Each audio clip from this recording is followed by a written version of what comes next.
Добрый вечер, уважаемые телезрители, любители спорта. Как всегда, вечер пятницы в прямом эфире передача «Спортклуб». В студии работаем мы, я Власий Сергеев и Дарья Анкехова. Ну что ж, дорогие телезрители, мы рады приветствовать вас. И сегодня мы, как всегда, поговорим о самых ярких событиях спортивной жизни нашей республики. И одно из них, Власий, пройдет у нас вот буквально на днях. С 4 по 6 августа у нас пройдет третий фестиваль экстремального туризма «Еланка-2017». И сегодня мы поговорим именно об этом. Ну и мы рады представить вам наших сегодняшних гостей. Итак, у нас сегодня в студии организатор фестиваля, инструктор по скалолазанию Альберт Тимофеев. Здравствуйте. Здравствуйте. Далее у нас Галина Кутугутова. Она является организатором фестиваля, является членом Федерации альпинизма и скалолазания Республики Саха-Якутия. Ну и почетный гость фестиваля, гость из Москвы, постановщик скалолазных трасс фестиваля, инструктор по скалолазанию МИФИ Григорий Григорьев. Добрый вечер. Ну и первый вопрос будет у нас, конечно, к Альберту Тимофееву. Вы у нас не первый раз в нашей студии. В прошлом году также перед этим фестивалем мы собирались в этой студии, обсуждали, какова будет программа. Что ждет нас в этом году, сколько участников заявлено и как идет подготовка? Какие изменения? Ну, я думаю, что самое главное сказать, что у нас вообще настроение очень хорошее для организаторов, так что будет, я думаю, фестиваль проведет позитивно, интересно, вот, и сами участники просто не только получат удовольствие, но и нам тоже принесут радость их улыбками и позитивным настроением. Вот. Подготовка идет все по плану. Вообще, как бы за 3 года у нас опыта накопилось. То есть мы практически все документы успеваем, и организационные моменты тоже успеваем. Улучшаем условия проживания там на скальном полигоне, Да. и также мероприятия тоже улучшаем. Вот. Ну, и здесь уже партнеров, хочет да, у нас сказать Галина, да? увеличивается. Да. Вообще, Федерацию альпинизма и скалолазания Республики в этом году очень с удовольствием поддержали многие организации. Когда мы в первые разы проводили фестиваль, это было немножко сложнее. Сейчас у нас есть и соорганизаторы, и партнеры фестиваля, поэтому все очень хорошо проходит. Ну, я думаю, то, что, Даша, стоит отметить для наших телезрителей вообще, что из себя представляет фестиваль. Вот, скажем, желающие, да, вот, отдохнуть нестандартно, да, вот именно экстремальный туризм. Вот. Да. Он покупает билет, и он приезжает на ваш фестиваль, и, как мы знаем, размещается в организованном в лагере, Да, обеспечивается трехразовым питанием. Вот. Вот этот участник попробует себя во многих видах спорта. Представляете, за несколько дней почувствовать себя и на сплаве, и в горизонтальном, вертикальном положении практически. То есть он на скалах будет. пострелять успеет, Да, да. и даже пострелять. Если умеет на гитаре играть, то еще будет и артистом фестиваля на самом деле. То есть программа, она разносторонняя и она очень насыщенная. Да, она и очень помимо этого насыщенная. необходимо отметить, что тебе не обязательно быть спортсменом. Да, Да, согласен. Вот. Вообще история развития фестиваля была такова. Когда мы собрались и подумали, давайте, ребята, популяризуем скалолазание в Якутском. Все ребята сказали, давайте проведем соревнования, давайте проведем. Подумали, а нас человек всего лишь было то время 10-15 от силы максимум. И что за соревнования среди маленьких таких людей? И мы решили тогда, а вот же, городские люди, давайте, приезжайте к нам, попробуйте. Ну такие, ну давайте пригласим их. Тогда мы пригласили, и человек 70 откликнулось, и приехал на полигон, и провели фестиваль. Им очень понравилось, и нам самим тоже понравилось проводить фестиваль. После этого мы решили увеличивать этап, и вот таким образом... То есть началось все с 10 человек, а сейчас это крупное Да, масштабное да, мероприятие, да. которое, необходимо отметить, вошло в десятку одних из самых популярных событий вообще по России. Да? Да, Вот про это расскажите, Галина. По версии аналитического агентства Турстат, фестиваль «Еланка-2017» вошел в десятку лучших спортивных событий Российской Федерации. То есть мы стоим наравне с такими крупнейшими фестивалями, которые проходят в Москве, в Крыму, на Байкале, в Уральске и так далее. Рустат сделали большой такой аналитическую большую работу в сети интернет. Они опросили пользователей сети, просчитали количество лайков, отзывов, комментариев. И наша «Еланка-2017» сейчас в десятке из более чем 300 каких-то других мероприятий. Но мне кажется, это не только показатель престижа данного мероприятия, но а также можно уже с уверенностью сказать, что оно пользуется спросом и является очень интересным. Люди интересуются, что это за и заметьте, событие. мы практически не участвовали в этом конкурсе. Но мы были в шоке, когда нам об этом сами сказали. Да? То есть вы даже понятия не имели, Да. что Да, про мы вас так все удивились. знают, да? Да, И одним из этих людей, который случайно узнал о Еланке 2016 и 2015 года, является Григорий Григорьев. при помощи тех же соцсетей, да, на сайте Федерация скалолазания России, совершенно верно. Увидел ролик, увидел объявление, увидел приглашение, написал в региональную федерацию Республики Саха-Якутия. Коллеги откликнулись, сказали, приезжайте. Вот. Очень было эмоциональное приглашение, позитивное общение. Вот для меня это новый опыт, очень интересное, знаковое место, даже сказать легендарное. Вот. Впервые увижу реку Лену, увижу Ленские столбы, ну и в том числе скалы Еланки. Ну, мы то есть очень- для вас, да, мы очень рады приветствовать вас, во-первых, на нашей земле, и мы надеемся, что именно тот опыт, который приобретут наши организаторы благодаря вам, мне кажется, оно откроет только нам новые, да, окна в мир вот этого скалолазания, да, и надеемся, что это будет плодотворное сотрудничество. Да, я Даша, постараюсь я думаю, поделиться отметить, всеми да, знаниями и умениями. Действительно, отметить очень то, что Григорий приехал к нам в Якутск, очень важное событие, так как спортивная составляющая является одной из основных этого фестиваля. И я предлагаю сейчас вспомнить, как же прошли соревнования прошлогоднего фестиваля. Итак, дорогие телезрители, внимание на экран. Второй республиканский фестиваль экстремального туризма собрал на окрестностях села Еланка Хангаласского района десятки любителей активного отдыха разных возрастов и уровня физической подготовки. Главным событием фестиваля по традиции стало комплексное соревнование, в рамках которого команда из 2 женщин и 3 мужчин выявили сильнейших по итогам преодоления 5 этапов. Для прохождения всех испытаний от участников требовалась не только грубая сила, но и ловкость, выносливость и, конечно же, умение работать в команде. Первым испытанием явилась скала, которую нужно было покорить всей командой за специально отведенные 3 минуты. Маршрутов, как и участников в команде, было 5, и все они отличались уровнем сложности. Поэтому количество заработанных очков на этом этапе напрямую зависело от грамотного распределения сокомандников по трассам. Двое из 5 забрались, кажется, нормально. Ну, не знаю, как и другие команды, но посмотрим. Еще другие конкурсы есть. На следующем этапе команды боролись не только с усталостью, но и с природой. Сильные порывы ветра и встречное течение значительно затруднили преодоление поставленного маршрута. Успеха на этом этапе добились только те команды, которые гребли как единое целое. Ну а тех же, кто работал веслами неслаженно, течение беспощадно уносило вдаль от буйка. Команда вообще сработала шикарно. Если посмотреть на другие команды, их всех уносит. У них либо право, либо лево заносит. А мы шли четко, ровно. И как бы силенок-то у нас чуть-чуть не хватило, чтобы боек догнать. А так вообще шикарно, команда сработала слаженно. После водных процедур участники приступили к этапу скайранинг, который представлял собой забег на горную вершину. Участники на этом отрезке состязания выбрали разную тактику. Одни поднимались медленно, но верно, помогая наиболее уставшим товарищам, а другие решили, вдохновляя своим примером, пробежать дистанцию в максимально высоком темпе, таким образом рассчитывая не только на лучшее командное время, но и на рекорд в личном зачете. Давай быстрее! Давай! Иди, давай! Рекорд, рекорд! Рекорд свой, давай! Давай, давай, давай!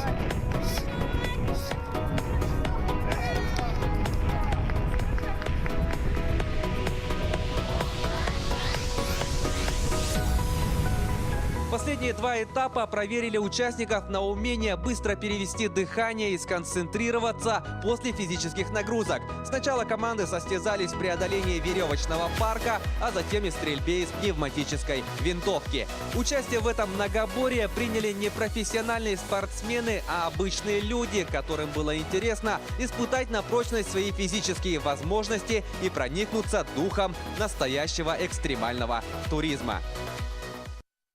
Ну что, спасибо большое дорогим нашим коллегам за прекрасный сюжет про Еланку 2016. И вот возникает вопрос. Мы примерно ознакомились с программой прошлого года. В этом году та же самая программа будет или какие-то новшества у нас введены? Но у нас, во-первых, в этом году появился новый этап. Это у нас... Так, у нас было 4 этапа, у нас сейчас 5 этапов. Нет, опять было. 5 было? Да. Хорошо. Ладно. Окей, тогда у нас, во-первых, будет показательные выступления спортсменов. То есть в прошлом году на скалах лазали только участники и соревновались между друг другом. А в этом году мы делаем показательные выступления. Это спортсмены-разрядники, наши приглашенные гости. У нас помимо Григория приезжает Егор Матвиенко с Красноярска. Они будут тоже показывать красивое лазание по скалам. Да, это действительно будет очень интересно смотреть, так как это как все равно смотреть чемпионов по борьбе. Да, всем же интересна их тактика, движение. Тут то же самое будет интересно посмотреть настоящих профессионалов, то есть своего вида спорта, да, люди, которые живут этим. Ну, Вот. стоит отметить, что наша съемочная группа планирует выезд в это Иланку. здорово, Да, приезжайте. будем снимать. И в скором времени, дорогие телезрители, это вот состязание, которое мы анонсировали сегодня в студии, вы увидите вот в рамках передачи ТВ Спорт. Будем ждать. А у меня вот возник еще один вопрос по поводу количества участников. То есть в прошлом году сколько приняло участников, и в этом году, пока вы, наверное, возможно, не знаете еще весь состав, да, полный, потому что заявки вы еще, скорее всего, принимаете, верно? Да. Либо вы не знаете, там, кто Нет, доедет, мы кто не знаем. доедет. Но в прошлом году какова статистика и что примерно сколько человек мы ждем в этом году? Ну, простая статистика. Вот, допустим, мы за 5 дней продали все билеты, да, практически. Ну, за 5 дней набрали там 160 человек. То в этом году за 2 недели мы набрали 160 человек. Представляете, за 2 недели до феста набрали уже 160 человек. А И у нас всё. еще следующая неделя. То есть люди практически звонят до сих пор. Так что, ребята, успеваем, покупаем Билетов билеты. осталось очень мало. Максимум 200 человек приглашаем, могут участвовать. Потому есть что все-таки, ограниченное количество. да, потому что все-таки это экстремальный вид спорта. Количество организаторов тоже не резиновое. За каждого участника нужно отвечать. Каждой группе будет представлен собственный, личный гид. То есть это человек, который за группу из 20-25 человек будет нести какую-то ответственность, рассказывать им об участии на соревновательных этапах, приносить им еду и так далее. Вот здесь необходимо нашим телезрителям добавить, коль уж мы их призвали еще попробовать поучаствовать, необходимо отметить, что сколько стоит билет, где его можно приобрести и что входит в этот билет. Быстренько. Но билет стоит 4000 рублей. Его можно будет приобрести по указанным на наших аккаунтах номерам. Билетов осталось совсем мало, но туда входит... Почему 4000? Туда входит полностью трансфер до места, трансфер обратно, трехразовое питание и снаряжение для участия в соревновательных этапах. Отлично. Итак, трансфер есть, питание есть, снаряжение есть. То есть, дорогие телезрители, если вы вдруг решите все-таки поучаствовать на этом фестивале «Еланка-2017», дерзайте, у вас еще есть возможность. Ну а у нас осталось совсем немного времени до ухода на короткую рекламную паузу. Не переключайтесь, оставайтесь с нами, потому что сразу после рекламы мы еще продолжим говорить про такой замечательный фестиваль экстремального туризма «Еланка-2017». Да, и во второй части нашего сегодняшнего эфира мы затронем уже более тему о спортивной составляющей и продолжим разговор с нашим почетным гостем из Москвы Григорием. Не переключайтесь, дальше будет еще интереснее.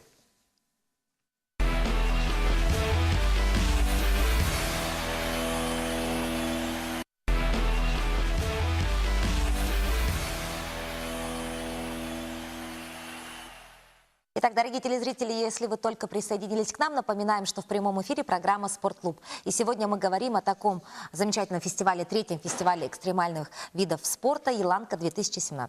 Который пройдет у нас с 4 по 6 августа в окрестностях села Еланка Хангаласского района. Ну что ж, и мы продолжаем беседу с нашими гостями, организаторами, участниками. И у нас сейчас вопрос будет к Григорию. Григорий у нас почетный гость из Москвы. Вы будете отвечать за составление трасс для наших участников, для спортсменов. Верно. Ну, вот вы увидели в сюжете, вот, какой же масштаб соревновательной части фестиваля. Вот, ваши впечатления вот, да, по видеоряду, что можете сказать про масштаб и с какими идеями, вот, с каким планом вы прилетели в Якутск? Вот, что ожидает наших альпинистов? Скалы везде разные. Нельзя сказать, что какие-то общие вещи есть и в Карелии, и в Крыму, и на Кавказе. Вот что-то их объединяет по каким-то параметрам с красноярскими столбами. В первую очередь это надо все смотреть вживую, пощупать руками породу, ногами в скальных туфлях, вот, как держат зацепки, каков камень на ощупь. Вот, после этого можно сказать, какие уже линии можно прокладывать, но просто судя по фотографиям, по видеоизображениям, можно проложить трассы и 7-й, и 8-й категории сложности по французской классификации. Вот, под нижнюю страховку, под верхнюю страховку скоростные трассы. Вполне возможно даже несколько веревочные мультипитчи. Да, можно. То есть у вас таких как бы планов, Идей много? да, идей много, планов много, и все-таки наши скалы, они возможность реализовать ваши планы, ну, пока воочию вам вы не увидели, но хотя бы у вас по картинкам вы думаете, что это возможно. Да, разумеется. А вообще вы как бы являетесь же инструктором по скалолазанию, Да. помимо того, что вы являетесь постановщиком трасс, да, а у вас большой опыт. Вот скажите, пожалуйста, в России, да, вот вы, наверное, много где видели, какие регионы вообще вот более развиты именно в скалолазании и вот альпинизму? Какие районы? Санкт-Петербург и Ленинградская область, Екатеринбург и Свердловская область, Челябинск. Ну, Москва, потому что там наибольшая концентрация скалодромов, искусственных стен. А так больше горные регионы. Тот же самый Краснодарский край, Ставропольский край, республики Северного Кавказа, Урал, разумеется, Алтайский край, ну и да, Красноярские столбы, вот, очень знаковое место. Ну и я надеюсь, в этом списке совсем скоро появится и наша республика. Обязательно. Но мы знаем, что завтра уже запланирован у вас выезд с организаторами на место проведения соревнований. Да, уже с завтрашнего дня вы начнете уже реализовывать трассу. И скажите, вот такой вопрос. Вы сами вот в начале нашей беседы признались, что давно мечтали посмотреть реку Лена, да? И вот то, что соревнования проходят на берегу реки Лена, и вот то, что вот в дикой местности, в природе, да, вообще, как это влияет на сами соревнования? Придает ли это дополнительную какую-то атмосферу? Да, разумеется, это вызывает некий внутренний восторг. Это как в Крыму лазать. Там в Крыму скалы прямо над морем стали. Ну, То есть это, красиво. это такая изюминка, Да. да, это наоборот добавляет, Вот, я да? когда вот в прошлом году, в этом году в Крыму были со семьей, лазали, и поднимаешься по скалам, а у тебя под ногами вода. То есть и зрелище такое вообще классное. И тут то же самое у нас. Представляете, море и реку Лену сравнить. Так, как бы для человека, который везде побывал, это очень здорово на самом деле. Ну вот мы заговорили, да, вот про то, что вот природные, вот, ну, природа дает атмосферу, да, дополнительным да. соревнованиям. Я сейчас предлагаю нашим дорогим телезрителям вот окунуться в атмосферу нашего прошлогоднего фестиваля и посмотреть, как же проходила спортивная составляющая на берегу реки Лена.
Замечательный, ну такой небольшой, можно сказать, анонс на Еланку 2017.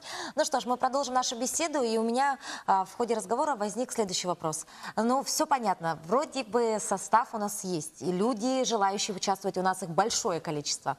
У нас есть приглашенные гости. Что же касается по поводу вот именно безопасности?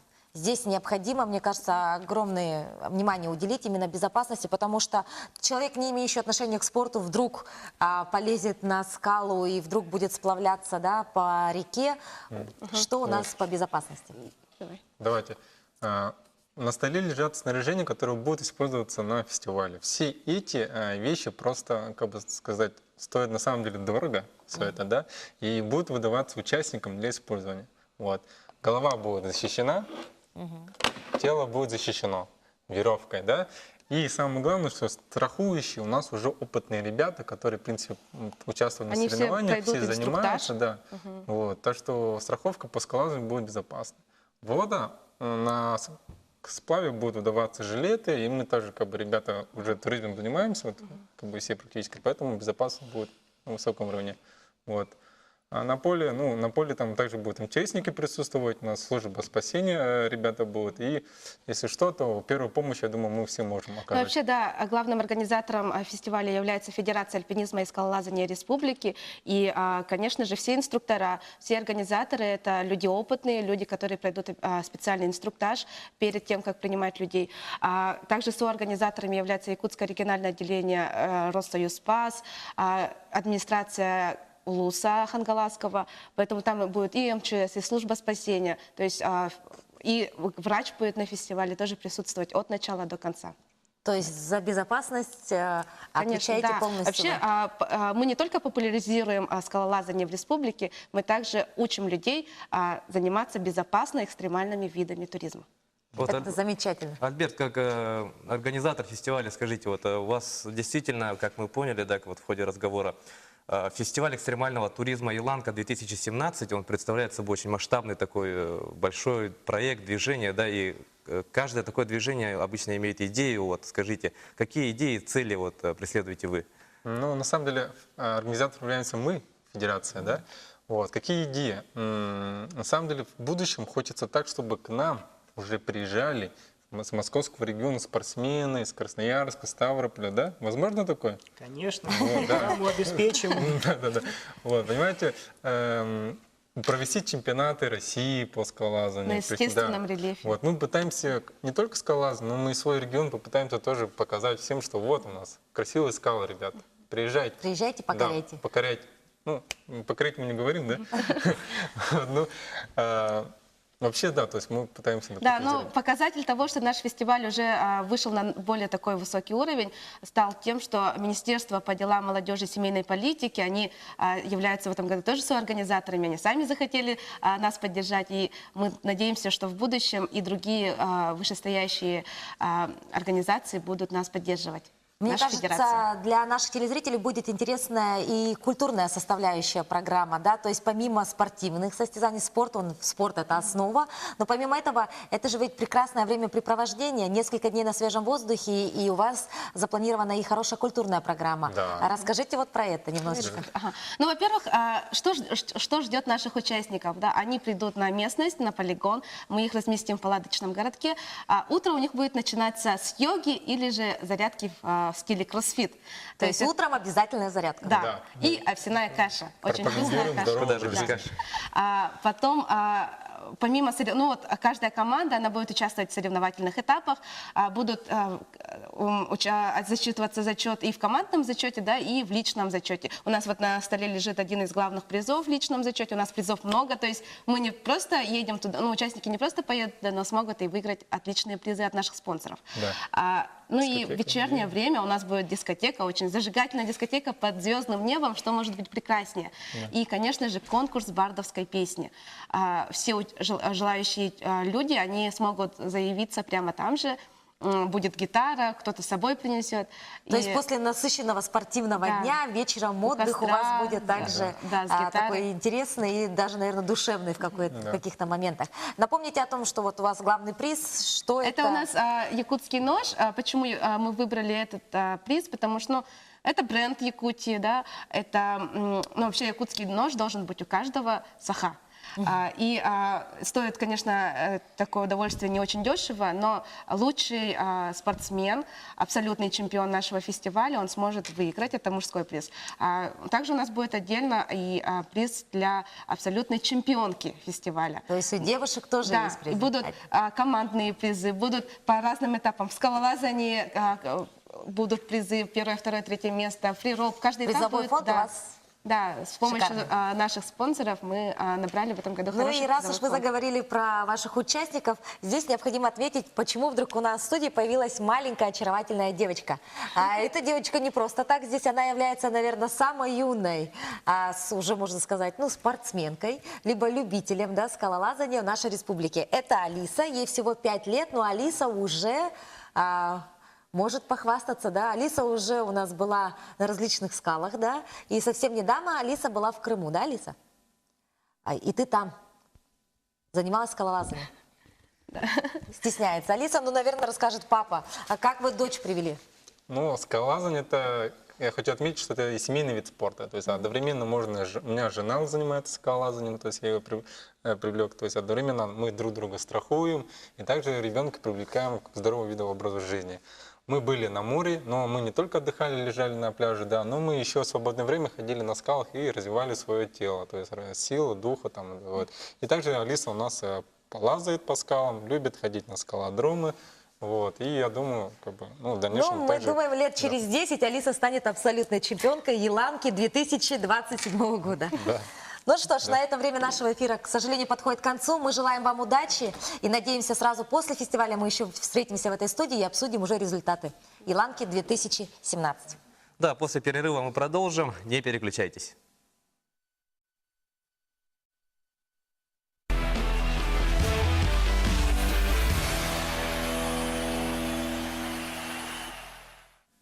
Ну что ж, мы вернулись после небольшого перерыва, и сейчас в нашем заключительном третьем блоке мы будем говорить о грядущем чемпионате республики по пляжному волейболу. Пройдет он у нас, как всегда, на городском пляже 202-го микрорайона. Начинается он завтра, и уже послезавтра мы узнаем имена сильнейших пляжных волейболистов. И мы рады представить вам наших сегодняшних гостей по этой теме. Это у нас участники грядущего чемпионата. У нас в студии Максим Артемьев и Светлана Муратова. Добрый вечер. Добрый вечер. Здравствуйте. Ну что ж, первый вопрос мы зададим Максиму Артемьеву. Вы непосредственный участник этого мероприятия, но также вы являетесь заместителем руководителя управы Губинского округа. Ведь именно благодаря этому округу, Губинскому округу, развитие вообще пляжного волейбола у нас как-то стало более, знаете, подниматься на некий уровень, да? Вот расскажите, какое участие принимаете вы и вообще, как пришла идея вот вообще этих соревнований, в который раз они уже проводятся? Ну, вообще, добрый день, все телезрители. Я бы хотел в первую очередь отметить, что глава Губинского округа Любовь Савина тоже внесла весомый вклад для развития, популяризации всех видов спорта на территории Губинского округа. Да, действительно, он у нас проводится на территории городского пляжа. Мы сейчас уже установили там 2 площадки. Уже несколько лет там Министерство спорта Республики Саха-Якутия проводит, да. И сейчас, в этом году, мы тоже будем принимать участие. Пляжный волейбол, он такой очень интересный вид спорта, интеллектуальный, командный вид спорта.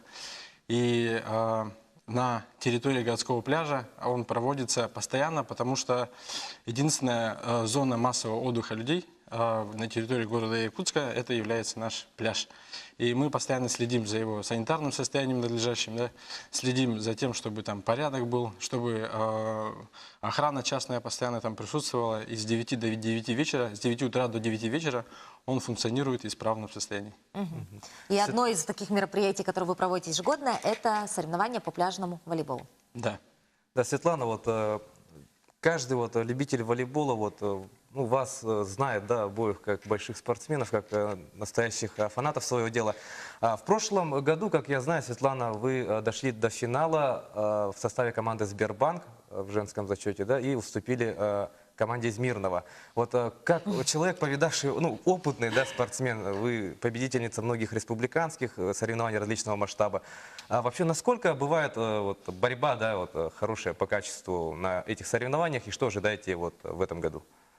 Ну, добрый вечер, телезрители, также ведущие. Ну, самое главное, и как вот вы сказали, да, почему мы проиграли, наверное, было недооценен противник, потому что недооцененный противник – это самое слабое место самого себя, когда ты выходишь на площадку, да, и, наверное, это больше всех мешает. По поводу, как соперники, у нас много достойных соперников. Как в Якутии, в Якутске, вернее, так же и как с Мирного девочки хорошие, с Алекминска. Ну, которые девчонки, когда приезжают, и ребята, и девушки, хорошие противники получаются очень. Но мы знаем, что в этом году не будет групп, да, возрастных, все будут играть в одном Да. дивизионе. Как вы думаете, как это скажется на уровне соревнований вообще, какие изменения это внесет? Ну, на уровне массовости не скажется никак, потому что каждый год массовость увеличивается, мужские и женские команды, потому что в том году было меньше, в этом году больше немного команд, и массовость в том году была за счет чего больше, потому что были как бы молодежь и была возрастная, да, категория немножко. В этом году только вот в основном молодежь собирается. Очень много еще школьных команд. Школьники участвуют в этом году, их допускают и разрешают. И тоже за счет них поднялось.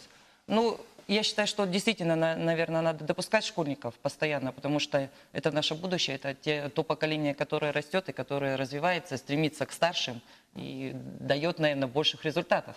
То есть вы считаете, в принципе, что молодежь с спортсменами, которые играют уже давно, когда они стоят на одном уровне, ничего страшного? Нет, я считаю, ничего страшного, потому что та молодежь, которая выходит против более опытных игроков, она уже смотрит, как они играют. Конечно, они, наверное, многие выходят с круглыми глазками, да, с такими, со страхом. Но зато они набираются опыта и смотрят. Да, это самое главное. Они набираются опыта и в следующем году будут уже более сильнее, более опытные. Ну, как говорится, лучшая тренировка – это соревнование. Да, да. А что касается вот по допуску к соревнованию, да, у нас допускаются игроки всех лиг или же есть какие-то ограничения? Нет, по пляжному волейболу ограничений вообще нет. Единственное, что ограничение, это, наверное, только по состоянию здоровья, потому что обязательно проверяется состояние здоровья. А так вообще нет ограничений. Вообще, пляжный волейбол, он очень интересен еще тем, что он проводится на песке. Да. Играют 2 человека. Намного тяжелее двигаться по песку, нежели по обычной площадке. Вот, и для пропаганды такого вида спорта нужно уделять много внимания сейчас, мы считаем, да, потому что на пляже, на территории городского пляжа, можно и также и пляжный футбол развивать. Пляжную борьбу, да, у нас тоже соревнования проводятся. И благодаря приоритетному проекту города Якутска, администрации города Якутска, Арсения Сергеевича была идея, его решение, да, есть такой проект «Народный бюджет». В этом году 10 проектов только по спорту будет реализовано на территории города Якутска.